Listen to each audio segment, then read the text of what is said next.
Why is volunteering so important?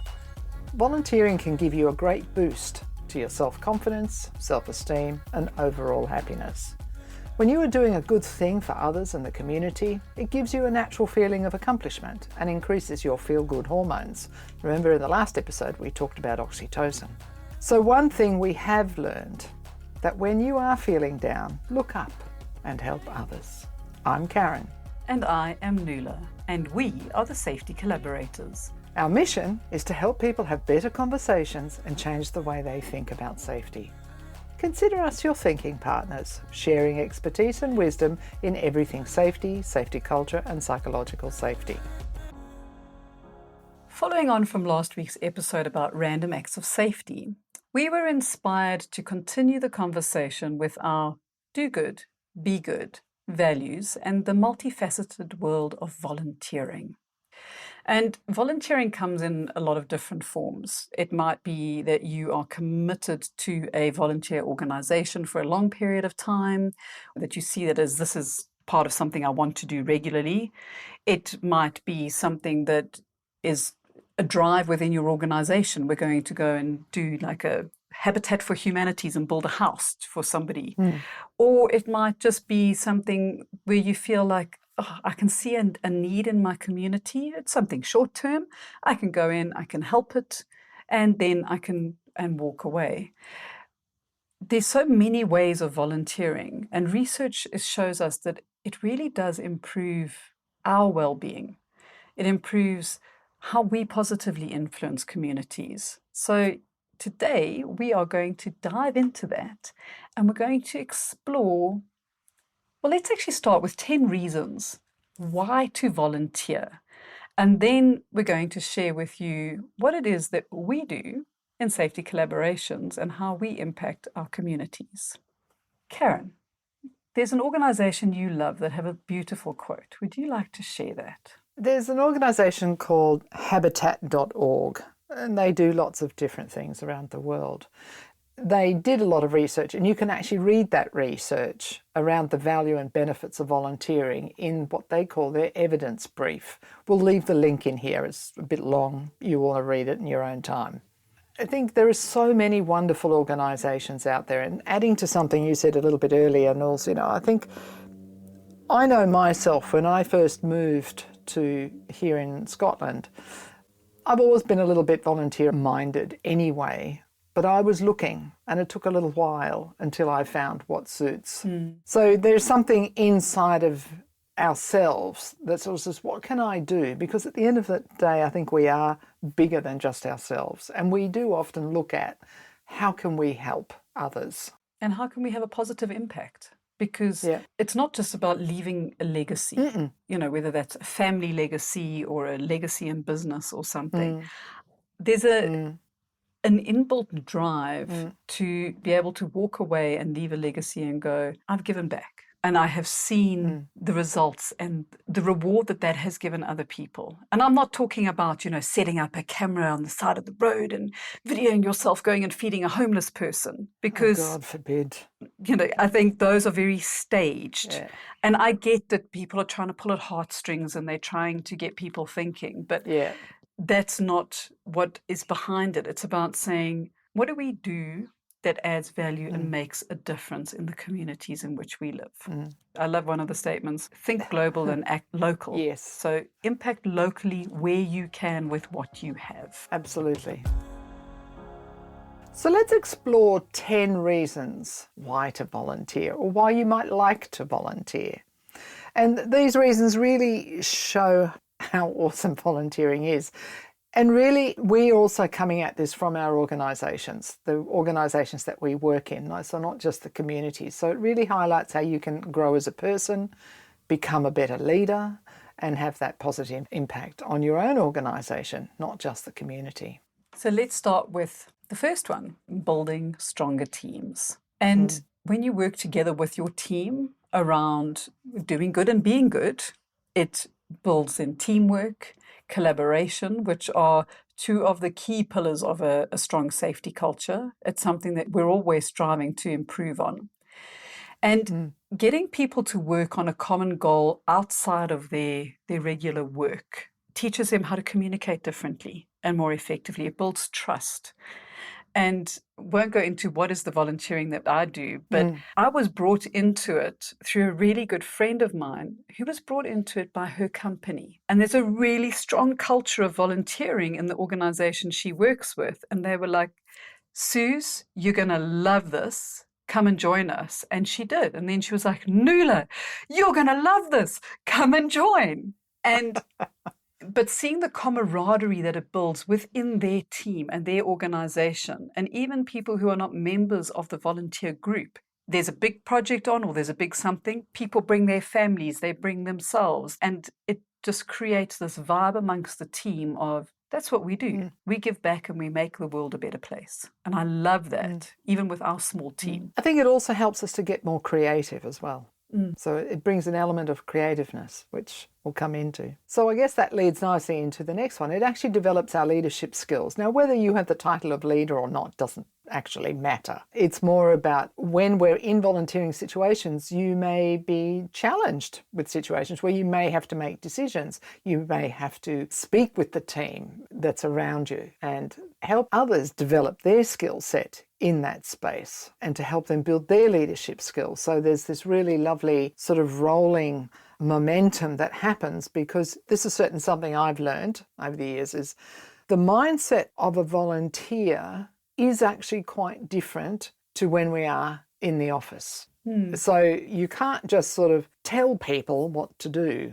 So you have to learn how to communicate in a way that is encouraging and supportive, etc. And guiding and all those good things. Indeed. And this really helps, I guess, in the industries that we work in. So these are the things that we encourage people to do and to develop their leadership skills when you're working in high-risk industries. And what I love about volunteering is that it really proves that leadership is not a title. Indeed. And that flows really well into it. And it also brings in learning cultures in action, because when you're volunteering and when you're working outside of your formal skill set, you're having to learn new skills. You're having to push yourself out of your current boundaries. You're willing to do more and actually step out of your comfort zone more because you have such an altruistic goal at the end, that it's not all about me. And it's amazing just how much you learn in that environment. And then you can bring those principles back into your organization and go, okay, these are the skills that I have learned. And it might be formal. The organization I'm with, they do annual formal training. If you're going into a new position, if you're nominated as a board member, you get formal training and you learn amazing stuff on those courses. And then it's like, oh, wow, how do I bring this back into my team? I think there's also moments inside that learning culture is that we're not always going to be doing something that you particularly enjoy doing. No, because stuff has to get done. I think when there's less constraint, we tend to muck in a bit better. You don't hear, well, that's not, well, occasionally, but it's not my skill, it's not my job sort of thing. You don't hear that as much in that space, depending on the role of the individual sometimes. So I think that's part of it. And therefore it gives us opportunity as well to practice our communication skills. I mean, we often talk about conversational intelligence. And coming back to what I said a little bit earlier, you have to think about, well, if I'm going to make a request for something, or am I going to make an offer for something? Am I going to commit? What am I committing to? And we need to verbalize that. You learn that ambiguity doesn't help. So we need to be clearer in what the needs are. Becoming more effective communicators is also something we can practice in that space without the fear of retribution, really. However, we do learn the guilt of slippery promises very quickly as well. Don't we ever? Yes, of course I can help. Of course I can do that. And then you're like, no, I can't. Yes. So you do learn to exactly that, be more conscious of it. You do. And when you're volunteering, we think about things like emotional literacy and we think about psychological safety, we get taken, as I mentioned before, we get taken out of our comfort zones and we learn to better understand and manage our own emotions. Because often we are faced with challenges or with opportunities to help in our community that can be quite emotive. And it teaches us how to empathize with others. And that's not sympathy. And we've spoken about that a few times, the difference between sympathy and empathy. Oh, shame, let me make it all about me and tell you my story, versus you're going through a really tough situation. How can I support you? Or even you're going through a really tough situation. Can I just sit and be with you? What do you need? And the very valid answer to that is nothing.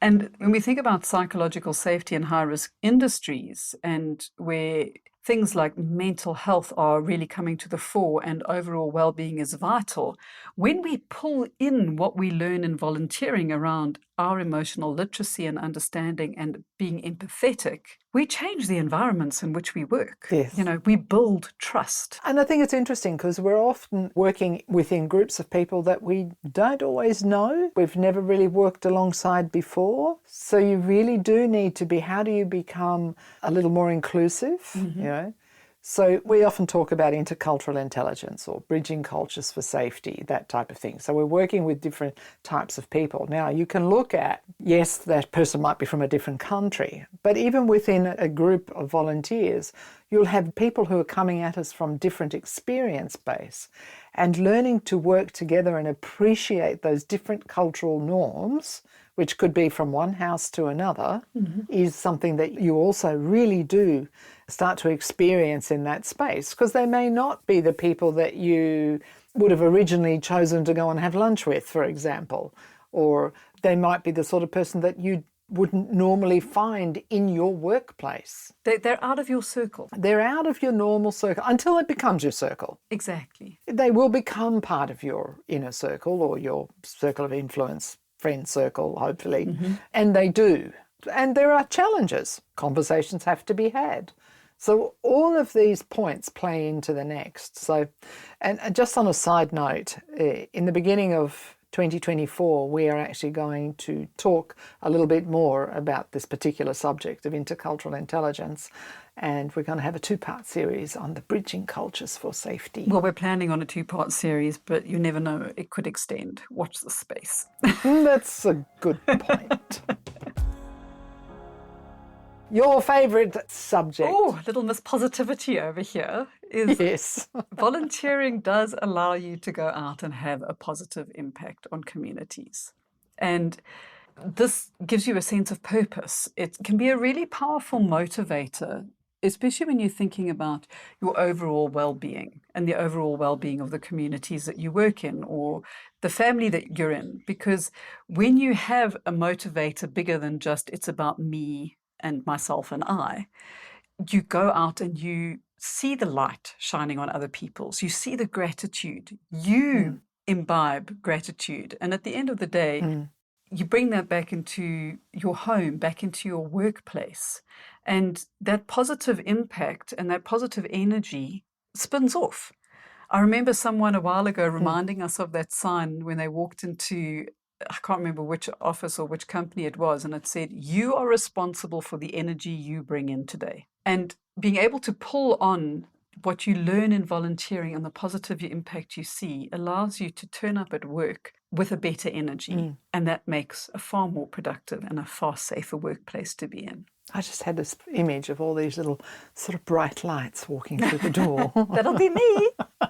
With little halos all over the place. And that leads nicely, I think, into promoting ethical and responsible leadership, not just within our organisations, but in the community at large. Over the years, we've talked about social responsibility, corporate responsibility. I think these last couple referred to more at an organisational level. So employees like to work for companies that care about their community. And particularly, I think in this day and age, we're moving more and more into that space of people want to know that the organisations that they're working for care about community, about something bigger than itself. And you'll often find, like you said earlier about Suze, it was her organisation that encouraged her to volunteer.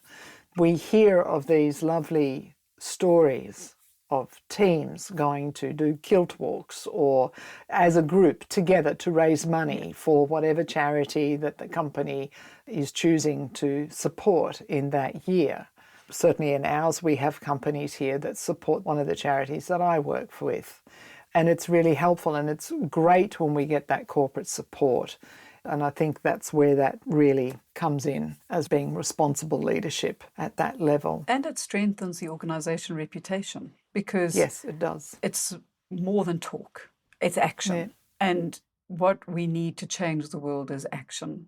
We need conversation, because everything starts with a conversation, but that conversation needs to turn into action and be practical and add value. Most I definitely. am going to add one more that I'm very passionate about, because it's something that I have seen over the years that I've been volunteering, is that you get to meet incredible people and you get to be inspired by what they do. And that is people who are part of the volunteer organization. But it's also about the communities that we work in. And being in South Africa, you don't have to look far to find a community in need. And you see what people are doing with so little. One of the organizations that we support is called Tsepeng Care Center, and they're based in a township, and they feed 500 underprivileged children a day to make sure that these children have one meal a day, that they've had something in their stomach. And they have so little, but they've planted vegetable gardens. And I mean, I'm just amazed when I see the veggie gardens that they've planted and the little bit that we can add in to do on that, and the joy and what we're talking about there with positivity and gratitude and fulfillment. Every single one of those, I can just guarantee you, will be pulled out of a single visit just to go and see that care centre. Absolutely. And I know in my time in South Africa, I had some experiences which I think makes you humble. It makes you have humility and really appreciates what you sometimes don't realise you have. And that's here too. Everywhere in the world there is poverty, for example. Some places obviously a lot worse than others. But I think humility really shines through in all of this. If you want to reach out to us, use the hashtag Conversations That Matter, and we'll pick it up on the socials. Or look out for us on LinkedIn, Karen Ovari, me, Nuala Gage, or our company, Safety Collaborations. Now back to this week's show. When you were saying that some of the people that you work with, I mean, I'm in awe of a couple of the people that have been supporting the organisation I spend a bit of time on. I'm just in awe at what they do, what they get on with. Where they find the energy for it. And that. What did one of the guys say to me? He said, when you need something done, especially when it's for a charity, find the busiest person you know, because they'll make it happen. Yeah, indeed. So why do we volunteer and how do we volunteer is really what we're coming to. So when we first started our business, we really said a percentage of our time and or money will be given to local and global causes. And now we've been volunteering, and so does Katrina, in different formats. We've all been doing it off and on for years in different ways. But now I think we give it an even more effort, I think. It's very conscious, and it's bigger than just individuals. And as you volunteer, the more you grow into it, and the more it just becomes a part of who you are. And I think that's what it is. Agree. Yeah. So you want to start with yours? Yes. So I am a member of Pretoria City Lions, and we are a chapter of Lions International, which is a global organization. And there are 1.4 million members who serve more than 200 countries and geographical locations across the world. And Lions is all about service, and it's about making a world of difference. And the ethos very much is about thinking global and acting local and being a part of the solution of where you're at. Because we can't fix everything, but we can look around and we can say, who can we support? And there are 5 main areas that Lions focus on globally, and that is diabetes, the environment, hunger alleviation, vision, and childhood cancer. And I didn't know that about the diabetes, actually. Yes. Okay, interesting. And so November is actually Diabetes Awareness Month. Well, was. No. So with our local club, we do what we can on those, and then we have very specific communities that we work with that are in need. And we do a lot of work with the Guide Dog Association to help fund there, because to have a guide dog is not a cheap endeavour, and it makes such a difference. Not anywhere. And the Guide Dog Association do not only do service dogs for the blind, they also do service dogs for diabetics and for autism and epilepsy. And it's amazing. I'm actually going on the 2nd of December to the guide dog puppy graduation ceremony, which will be very exciting. Oh, how awesome. Very, very, That's very awesome. Yeah. And, there are so many causes that we get involved with youth, with the communities, as I've mentioned, with the elderly, and with the Jacaranda Club for the Blind. So to make sure that blind people have social engagement, because often it's the elderly and the differently abled who are forgotten in our communities. And that's where we go and try and make a difference, is that people are not left feeling lonely. And I think leading into this time of year, for the majority of us, that's even more important than ever. Yeah, very. And it can be really tough, especially around mental wellness and mental health. Indeed. So that is a huge part of what I get involved with. And I'm very grateful to Susie, who took me over in 2015 to go and be a friend of the Lions. And I got so involved in being a friend of the Lions that in 2017 I was voted on as a board member. And I said to them, "You can't have me as a board member, I'm only a friend." And they were like, "What? What nonsense is this?" So I went through the induction and I committed to serving my community and was a board member for just over 3 years until life got a little bit hectic. And now I am still a member of the club and a volunteer and still actively involved when I can be. But time is one of the things we will talk about, how you manage that and yet still be able to give, because it gives and takes as we go along. So that is my passion. Karen, you have a couple. I do. And the first one is Kiva, which is a micro-lending organisation. And their mantra is make a loan, change a life. I have been probably micro-lending for, I don't know, the better side of 20 years, I suppose, easily. So I've put thousands, but it keeps circulating and I just keep adding a little more each time. So as the money comes back in, I re-lend it. I never take it out. Oh, that's lovely. And I always add a little bit more so that my pot, in the scheme of things, keeps getting bigger and bigger. I have a very particular focus on women in Africa, and so I always will look for the countries in Africa where I can sponsor women. So we actually give them microloans, and these loans they're $25 a pop. I mean, you can do more than that, but that's kind of, so it's $25 a pop, and you can just keep adding to that bucket, if you like. And you get their stories back. I mean, one day I would really like to go and visit as an ambassador to some of these places. That would be a fun thing to do. I don't have that time at this moment, but that would be an amazing thing to do. You basically put $25 into this pot, and so do thousands and thousands of others. So it could be that you've got a local community in the heart of Ghana or wherever. I have been lending into these countries for years, so it's many of them.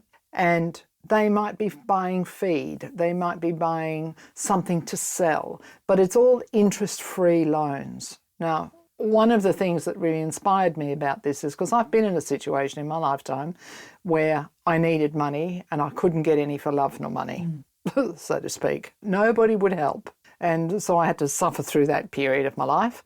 And ever since then, I thought there has to be a way to be able to help people where they don't have to pay interest on what we give them, but rather they can use it. We don't have to further the debt burden. No, exactly, because that's what happens. So this is a wonderful way, and Kiva's been doing this for many years now. I've actually probably been around since its earliest days, in fact. And there's a couple of others as well, but Kiva's one of the bigger ones. So I think they're now reaching $2 billion or something in loans. I mean, wow, it's insane. That's incredible. What they do. Yeah, it's big. It's big. So feel free to join me on that journey. As I say, you can start with $25, whatever that equates to into your currency. So that's more of my global, if you like. And the other one that I'm very involved with here locally is the RNLI, which is the Royal National Life Saving Institute.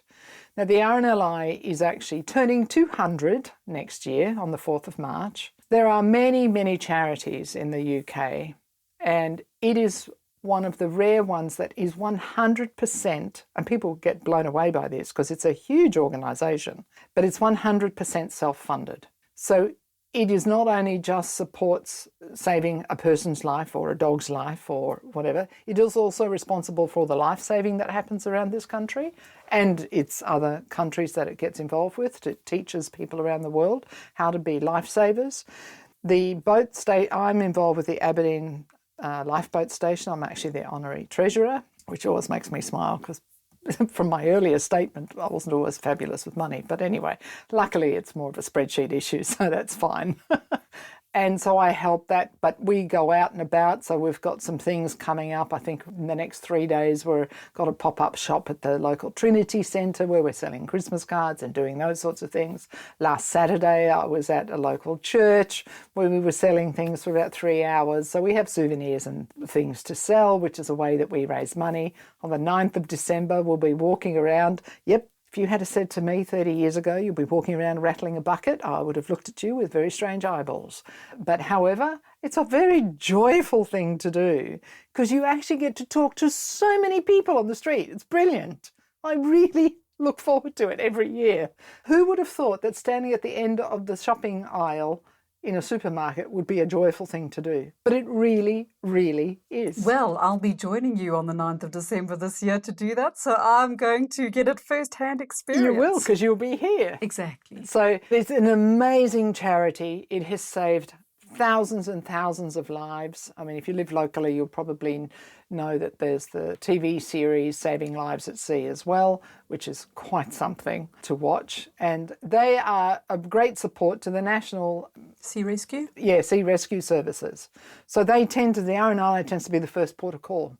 And they work very, very closely with all of them. They were very much around when there were many of the oil and gas disasters around here. They're usually the first on the scene. And I got involved with them because I've been a sailor for a good part of my life, and I have been in major storms at sea, and I know what the Air Sea Rescue Services do, and they're amazing. And so when I got here and I was looking for something, I was listening to a presentation at a networking event, and I just looked at him and said, what can I do to help? And I don't mean give you £20 a month. I want to give time and energy and effort. And that was in 2018, and I've been there ever since. Oh, that's fabulous. So they're really quite an extraordinary organisation. And next year will be a huge year for us.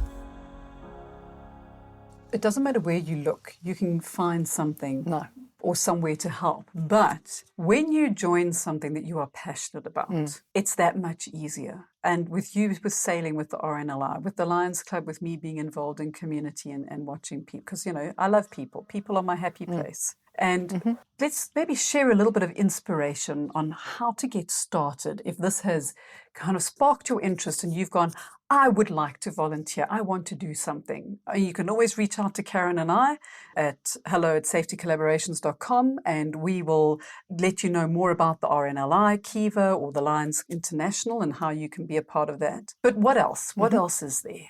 How do we get started? We've got a few key points which I picked up when we were doing our research. I thought these are really great few points. So we're just going to skim through them. So it is important to decide how much time you're willing to commit. Sometimes we get a bit carried away with our desire to do good and, oh yes, that'll be good. And then you get into the mix of it and you think, oh my God, this is a bit more work than I thought it was going to be. Yeah. So think about how much time do you really have? What is it that you want to get out of it? Because that is important. You know, what is there something you want to achieve? Do you want to experience something? Do you want to learn something? Do you want to just do something that's completely out of your comfort zone, which is your learning zone? And start small. Take a small step. So like I did, I became a friend of the Lions and I got to see what they were doing and what they were involved with. And I gave of my time and then decided, yes, I do want to be a part of this for a bit longer. So you don't have to commit to long-term volunteering. Find an animal charity nearby that you can go and just spend time with the dogs or the cats or help cleaning out, whatever it is. And you can do that one-off or maybe once a month, and ask questions. You can ask as many questions as you want, and the more questions you ask, the less likely you are to make slippery promises. And the slippery promise is that commitment that you don't really hold. Exactly. And whatever burning question you have, ask. You won't be the first person to ask it and you won't be the last, but it will help you determine whether this is a right fit for you or not. Absolutely. Try different things. And if it works, it works. If it doesn't, it doesn't. There are so many opportunities in this world. So feel free to go through. Research the place that you want, that you're thinking about. Find out. Go to stalk them on social media. See what they do. That can be really helpful. That's the good part of social media, because you get to see what they're actually doing and whether that resonates with you or not. And sometimes it can be scary to go and do something like this alone. So bring along a friend or a family member. Yep. Or maybe you get invited by a friend or know a friend close to you who is involved in something. Invite yourself and say, I'd love to come and see what you do. And if it's not working and it doesn't fit with what you were expecting, that's okay. There will be another organization that you will fit with. So don't give up, but go out and find where you can make a difference. So over to you. How and why you want to volunteer? Share your stories. We'd love to hear them. You can share them with us via the show notes for this episode, on our website. You can reach out to us on LinkedIn, even Instagram and Facebook. Thank you for joining us today. It is always lovely to have conversations that matter. Connect with us on safetycollaborations.com, where you'll find the show notes for this episode, as well as the links to the charities that we are involved with. Leave us a message on the Message Us section on the page. And sharing is caring.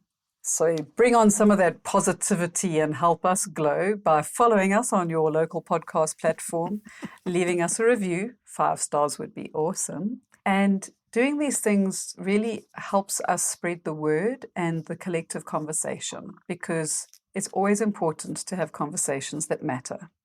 Till next week, stay safe and stay well.